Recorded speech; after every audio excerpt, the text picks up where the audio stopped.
다가오는 고난과 또 박해를 당할 텐데, 그 가운데에서 산 소망 되신 예수 그리스도를 바라보면서 그분이 우리에게 주실 그 영광을 소망 가운데 바라보면서 이 세상을 살아가자.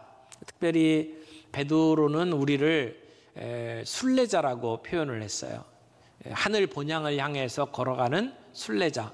우리는 천국의 백성임과 동시에 이 땅에 발을 딛고 살아가는 순례자다. 그런데 이 순례자가 우리의 길을 끝까지 잘 완주하기 위해서는 산 소망 되신 예수 그리스도를 바라보면서 그분이 주시는 힘과 능력으로 살아가야 된다. 이렇게 베드로가 권면하고 있습니다. 오늘은 1장 그 뒷부분에 있는 내용을 통해서 우리가 순례자로서 이 길을 걸어가는데 우리가 믿는 믿음, 구원의 도리가 무엇인지, 또 그렇게 믿음을 가지고 살아가는 우리에게 필요한 것이 무엇인지, 우리에게 명령하시는 것이 무엇인지를 함께 살펴볼 수 있기를 바랍니다. 첫 번째는 우리 순례자의 믿음에 대해서 본문은 이야기를 하고 있습니다.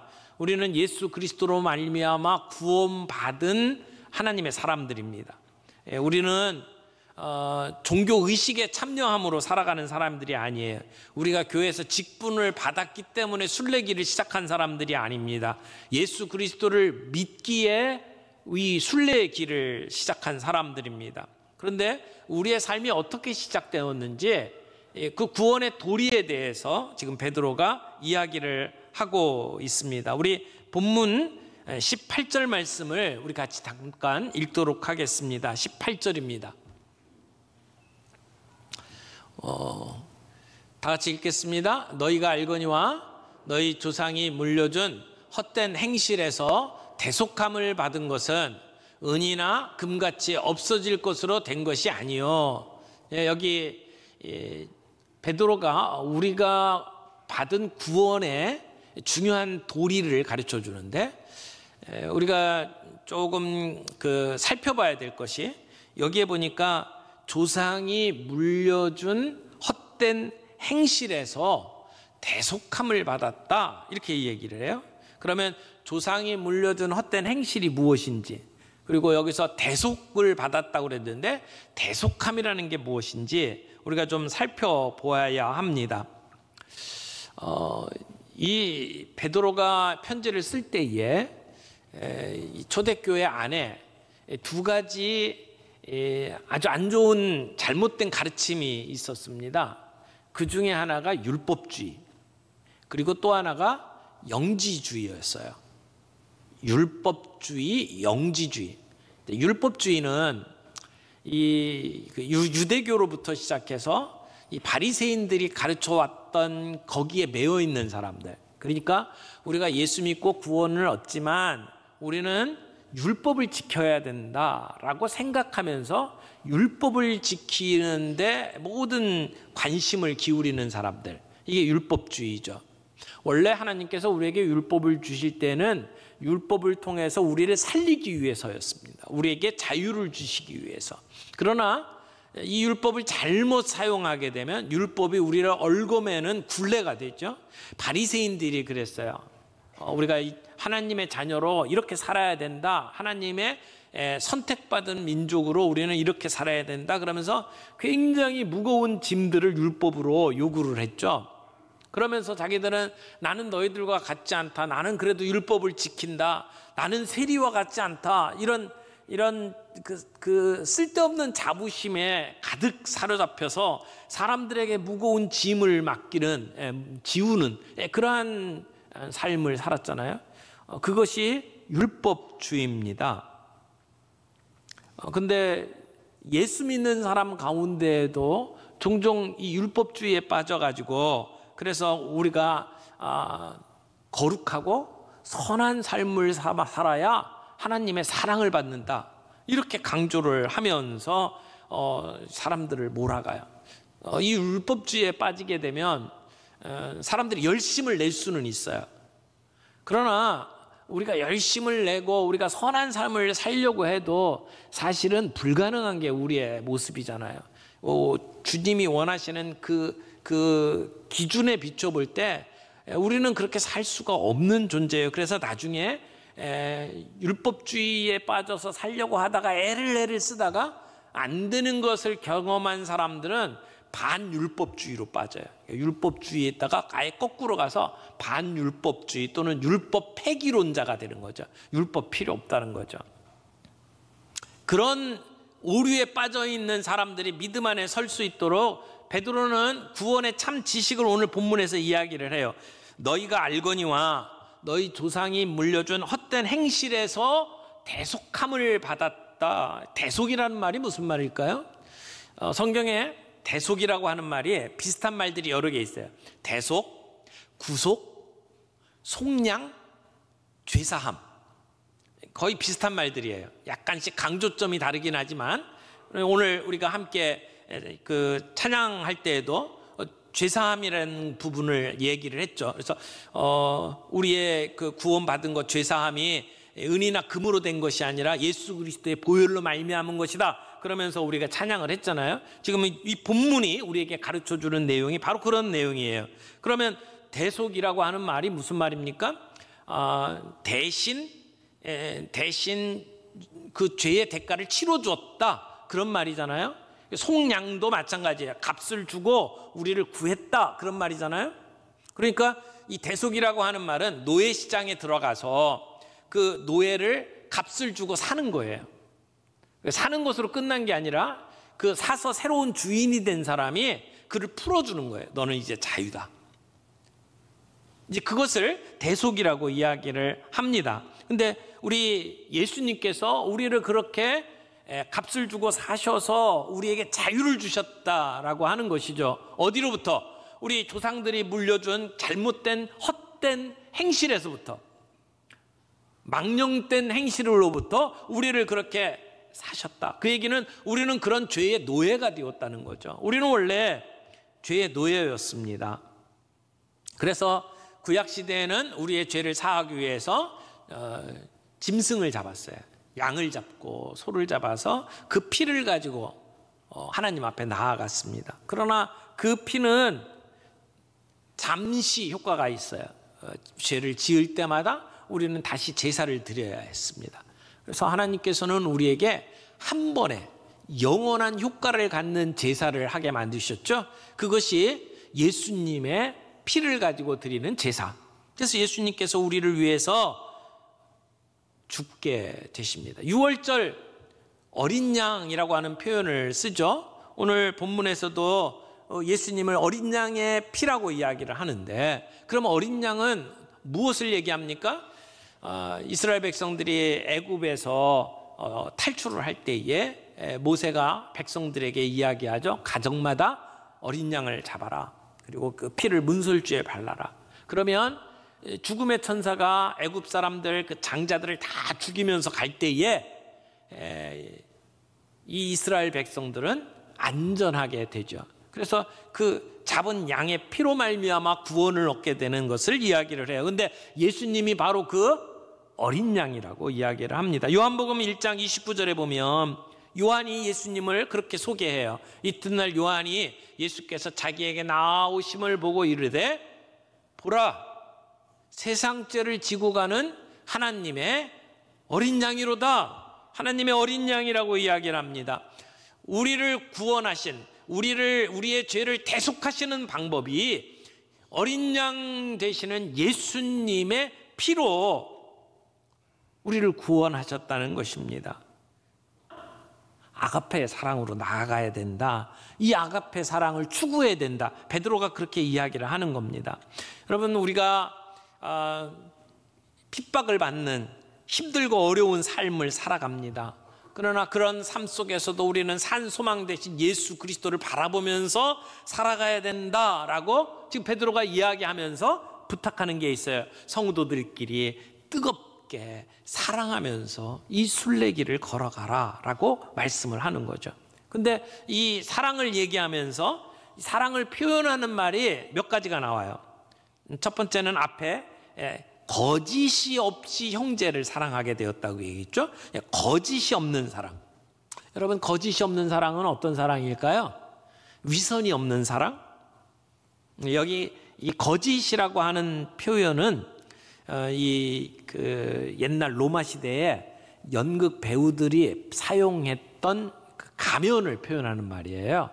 그 당시에 배우들은 가면을 썼어요. 그래서 누구 역할을 할 때 한 사람이 여러 가지 역할을 하는데 어떤 사람 역할을 할 때는 그 사람의 가면을 쓰고 연기를 했고, 또 다른 역할을 할 때는 또 다른 가면을 쓰고 연기를 했어요. 그러니까 이 가면을 가지고 얘기를, 가면이 없는 사랑을 얘기하는 거죠. 그러니까 위선이 없는 사랑, 그들의 진심을 숨기는 그러한 사랑이 아닌 형제 사랑은 여기서 거짓이 없는 사랑이다 라고 표현을 하고, 그 뒤에 마음으로 뜨겁게 사랑하래요. 마음으로 뜨거운 사랑, 이건 열렬한 사랑을 얘기하는 거예요. 열정적인 사랑을 표현하는 말이거든요. 여러분, 우리가 살아가면서 때때로 사람들 때문에 고통을 당하잖아요. 힘들잖아요. 어렵잖아요. 요즘은 좀 공무원 되는 거 이렇게 그 젊은 사람들이 그 열광적으로 바라다가 요즘 좀 시들해졌다고 이야기를 하더라고요. 왜 공무원 되려고 했더니, 왜 공무원이 되려고 하냐 그랬더니 잘리지를 않아서, 거의 평생 가니까 뭐 이런 얘기를 해요. 근데 공무원 되신 분들한테 공무원 돼서 제일 힘든 게 뭐냐 그랬더니 나는 안 잘리는데 그놈도 안 잘리더라 그러더라고요. 힘들고 어려운 사람들이 끝까지 가는 게 정말 힘들다, 그런 얘기죠. 근데 우리가 신앙생활 하면서도 교회 안에서 같은 신앙을 가지고 있다고 하면서 때때로 이렇게 마음이 안 맞고 그래서 피하고 이렇게 상처받고 그런 관계로 살아가는 경우들이 종종 있어요. 여러분, 언젠가 이 세상 떠나게 되면 하나님 나라에서 평생 같이 지낼 사람들인데 그냥 화해하세요. 여기서 그렇게 뭐 이렇게 찌 뿌리면서 뭐 이렇게 갈라서 가지고 이렇게 안 좋게 살다가 거기 가서 어떻게 하시려고요? 주님이 오늘 여기에 열정적으로 사랑하라라는 얘기는요, 우리의 그 한계에 다다를 때까지 한번 사랑해 봐라, 그런 얘기예요. 운동선수들이 운동할 때에 어떻게 보면 자기의 그 한계, 뭐라고 할까요? 자기가 할 수 있는 어떤 거기까지 그냥 끝까지 가잖아요. 최선을 다해서 할 수 있을 만큼 하잖아요. 그렇게 안 하면 인정을 받지를 못해요. 그런 것처럼 우리가 사랑을 하는데 한번 해볼 수 있을 만큼 끝까지 한번 사랑해봐라 라고 하는 명령이에요. 여러분, 어떻게 우리의 사랑이 자랍니까? 우리의 사랑이 자라는 모습은 두 가지로 나타나는 것 같아요. 진짜 우리가 사랑을 경험하고 싶으면 오리지널 사랑을 경험해야 돼요. 하나님의 사랑, 예수님이 우리를 어떻게 사랑하셨는지를 정말 깨닫는 사람은 우리가 다른 사람을 사랑할 수 있어요. 내가 누군가를 사랑하고 싶어요? 주님과의 사랑에 깊이 한번 빠져보세요. 그래서 주님의 사랑으로 우리는 다른 사람을 사랑할 수 있는 힘이 생기죠. 여러분, 서로 사랑하라, 주님이 우리에게 주신 새 계명이에요. 근데 새 계명을 너희에게 주노니 내가 너희를 사랑한 것 같이 서로 사랑하라. 근데 사랑하라는 말은요, 사실 새 계명이라고 말하기가 좀 이상해요. 왜냐하면 옛 계명도 사랑하라고 했잖아요. 하나님을 사랑하라, 내 마음을 다하고 내 모든 것을 다해서 너희 하나님을 사랑해라. 그리고 두 번째는 내 이웃을 내 몸과 같이 사랑하라고 그랬어요. 그러니까 사랑하라는 말이거든요. 근데 옛 계명도 사랑하라, 예수님이 주신 새 계명도 서로 사랑하라고 그랬는데 뭐가 다른 거예요? 뭐가 새 계명이에요? 달라진 건 하나밖에 없어요. 내가 너희를 사랑한 것 같이 사랑하라. 그러니까 우리의 사랑의 기준이 뭐라는 거예요? 예수님의 사랑이라는 거죠. 그래서 우리가 정말 사랑하고 싶어요? 예수님의 사랑을 알아야 돼요. 근데 우리의 사랑이 자라나는 모습을 보면 예수님의 사랑을 통해서 사랑하게 되는 것과 동시에 내가 사랑할 수 없는 사람을 사랑할 때 사랑이 크더라고요. 저 인간 도무지 내가 사랑할 수가 없겠다라고 생각하는 그 사람을 끌어안고 사랑할 때 우리의 사랑이 큰 것을 봐요. 사랑이 자랍니다. 오늘 이 베드로가 이야기한 것이 마음으로 뜨겁게 서로 사랑하라 라고 얘기했잖아요. 그렇게 한번 사랑해 보라는 겁니다. 우리의 능력의 한계에 다다를 때까지 힘을 다하여 사랑하라고 이야기를 하는 거예요. 그러면서 서로 사랑하라고 명령하셔요. 명령한다는 얘기는 그냥 자연스럽게 되는 게 아니라는 거예요. 사랑은 감정이 아니에요. 내 마음속에 저 사람 너무너무 사랑스러워 이런 감정이 생겨야만 되는 게 아니란 말이에요. 어떤 때는 짜증스럽고 어떤 때는 힘든 그러한 모습들을 보지만 사랑하도록 명령하는 겁니다. 노력해야 된다는 얘기예요. 그러니까 사랑은, 아가페는 느낌의 문제가 아닙니다. 순종의 문제예요. 우리의 의지의 문제라는 것이죠. 그러므로 내가 좋아하는 사람만 사랑하던 형제 사랑, 필리아의 사랑에서 내 한계까지 다다를 수 있도록 노력하면서 사랑하는 아가페 사랑으로 나아가라고 이야기를 하는 겁니다. 사랑하는 성도 여러분, 우리가 나그네 길을 가면서 이 길을 어떻게 끝까지 갈 수가 있나요? 사랑이 있어야 돼요. 형제 사랑이 있어야 돼요. 다윗이 그 사울 왕의 핍박을 피해서 도망다니면서 버틸 수 있던 힘이 두 가지였다고 말을 합니다. 하나는 하나님을 향한 사랑 때문에, 다윗은 정말 하나님을 바라보는 사랑이 특출한 사람이었어요. 그래서 그 사랑 때문에 견뎌낼 수 있었다. 그런데 또 하나가 있어요. 요나단과의 사랑 때문에. 정말 친형제처럼, 어떻게 보면 권력을 놓고 싸워야 되는 사람인데 이 두 사람이 서로를 얼마나 끔찍히 사랑했는지를 보세요. 그 사랑 때문에 버틸 수 있었다라고 이야기를 합니다. 오늘 우리가 순례길을 걸어가면서 그 사랑을 경험할 수 있기를 바라요. 우리 교회가 우리 서로 얼굴을 바라보면서 그런 사랑을 함께 나눌 수 있기를 바랍니다. 그래서 지치지 아니하고 포기하지 아니하고 이 순례길을 끝까지 걸어갈 수 있는 저와 여러분들이 되기를 바랍니다. 세 번째요. 오늘 본문에서 우리가 얻을 수 있는 중요한 진리, 세 번째는 짧은 인생 영원한 말씀. 24절 25절을 좀 보겠습니다. 24절, 그러므로 모든 육체는 풀과 같고 그 모든 영광은 풀의 꽃과 같으니 풀은 마르고 꽃은 떨어지되 오직 주의 말씀은 세세토록 있도다 하였으니 너희가 전한 복음이 곧 이 말씀이니라. 이 말씀은 베드로가 이사야 말씀을 인용했어요. 이사야 말씀 좀 보겠습니다. 이사야 40장 6절에서 8절까지 말씀인데요. 말하는 자의 소리여 이르되 외치라. 대답하되 내가 무엇이라 외치리까 하니 이르되 모든 육체는 풀이요 그의 모든 아름다움은 들의 꽃과 같으니 풀은 마르고 꽃이 시들면 여호와의 기운이 그 위에 불미라. 이 백성은 실로 풀이로다. 풀은 마르고 꽃은 시드나 우리의 하나님의 말씀은 영원히 서리라 하라. 여러분, 이 이사야의 말씀은 이스라엘 백성들이 바벨론의 포로로 끌려가 있을 때 그들에게 예언하신 말씀이잖아요. 이스라엘이 회복될 것을 말씀하는 거잖아요. 그들이 바벨론이라고 하는 거대 제국의 노예로 살아가고 있습니다. 그 당시에 바벨론은 엄청나게 거대한 나라였어요. 아마 이 나라가 망할 거라고 생각이 안 들었을 겁니다. 여기서 벗어나 우리가 구원받을 것이다, 그 꿈이었을 거예요.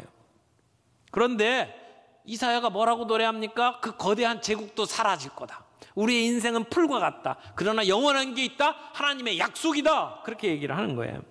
그래서 이 바벨론 포로 생활 속에 포기하고 낙담하고 살아가는 이스라엘 백성들을 위로하기 위해서 하나님의 말씀이 영원하다고 선포했던 그 말씀을 갖다가 지금 베드로가 곳곳에 흩어져서 핍박 가운데 살아가는 그리스도인들에게 이 말씀을 주는 거예요. 여러분, 왜 이 말씀을 인용했을까요? 로마 제국의 핍박 속에 살아가는 그리스도인들을 위로하기 위해서. 그 당시 그들의 눈에는 로마 제국은 거대한 나라였어요. 아마 이 나라 영원할 거라고 생각을 했을 겁니다. 그러나 오늘 우리는 보잖아요. 그 나라도 사라졌다는 것을. 우리의 인생은 풀과 같습니다. 풀이 뭐예요? 풀은 잠시 있다가 없어지는 거예요. 그게 인간의 한계라는 겁니다. 우리말에 화무시비롱이라는 말도 있죠. 아무리 붉게 핀 꽃도 열흘을 가지 못한다라고 이야기를 합니다. 그게 우리의 인생이라는 거죠. 우리의 인생은 풀과 같습니다. 꽃과 같습니다. 그러나 하나님의 말씀은 영원하다. 주님이 우리에게 약속하신 그 약속은 반드시 이루어지고야 만다라고 이야기를 하는 거죠. 우리는 이렇게 한 치 앞을 내다보고 살 수 없는 존재이지만 하나님의 말씀은 영원한 거다. 그 말씀이 오늘 복음이다라고 성경은 이야기하고 있습니다. 사랑하는 성도 여러분, 우리가 이 말씀 때문에 구원받았어요. 오늘 우리는 이 말씀 앞에 서서 순종하며 살아갑니다. 그 명령에 가장 중요한 것은 서로 사랑하라 하는 말씀이 아닙니까? 오늘 우리가 그 말씀을 받아서 서로 사랑하는 존재로 여기에 모였습니다. 나그네 인생길을 살아가면서 때로는 힘들고 어려운 일들이 있지만, 때로는 핍박도 있지만, 그러나 우리가 이 길을 끝까지 갈 수 있는 것은 변하지 아니하는 하나님의 말씀이 있기 때문입니다. 우리가 힘들 때 우리는 복음으로 돌아가야 합니다. 하나님의 말씀으로 돌아가기를 바랍니다. 흔들림 없는, 변하지 아니하는 하나님의 말씀을 붙잡고 이 길을 걸어갈 수 있기를 바랍니다. 외롭게 혼자 살아가는 것이 아니라 형제간의 사랑함으로 말미암아 뜨겁게 마음으로 사랑하는 그 사랑으로 우리는 이 순례의 길을 걸어갈 수 있다라고 베드로가 이야기를 합니다. 사랑하는 성도 여러분, 오늘 이 세상 힘들고 험한 세상길을 살아가지만 우리가 같은 순례자로서 말씀으로 돌아가고 그 말씀에 사로잡혀서 이 길을 걸어갈 수 있기를 바랍니다. 형제를 사랑함으로 말미암아, 뜨겁게 마음으로 사랑함으로 말미암아 서로 격려하고 위로하고, 그래서 끝까지 이 길을 걸어갈 수 있는 저와 여러분들이 되기를 바랍니다.